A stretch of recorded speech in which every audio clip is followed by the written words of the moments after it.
January. Nag-birthday sa month of January. Bulong ang grasya, gibalik niya ko. Kaloy tagulakan, lalong bagay sa dagat, taas bagay sa langit, ang gugma ni Jesus. Katamis sa katuigan, tamis pa sa nang labay, ang gugma ni Jesus dito katilapan, tamis sa katuigan, minganis kalibutan sa unang panahon, ilibot ang katawan, kay sila lumason, masulabot kilipay, masakitong kiayo, kalulog sa kanunay, Jesus kalipay ko. Katamis sa katuigan,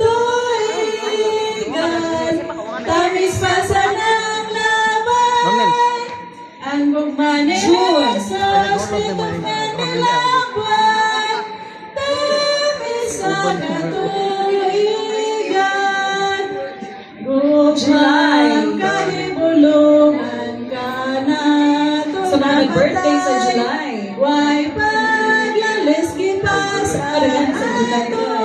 kasalanan, July deh kata. dayon na to si Jesus, kay atong manunubos, singgita ng nilukat, o tanang pinuhat, katamis sa katuigan,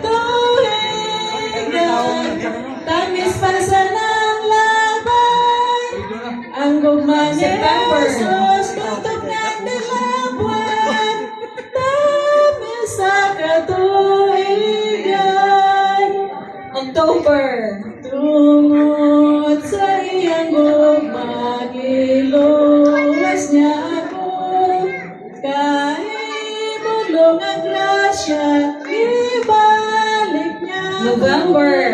Kaloy tagulapan, lalong pagay sa dagat, taas pagay sa langit, ang gugma ni Jesus, katamis sa katuigan,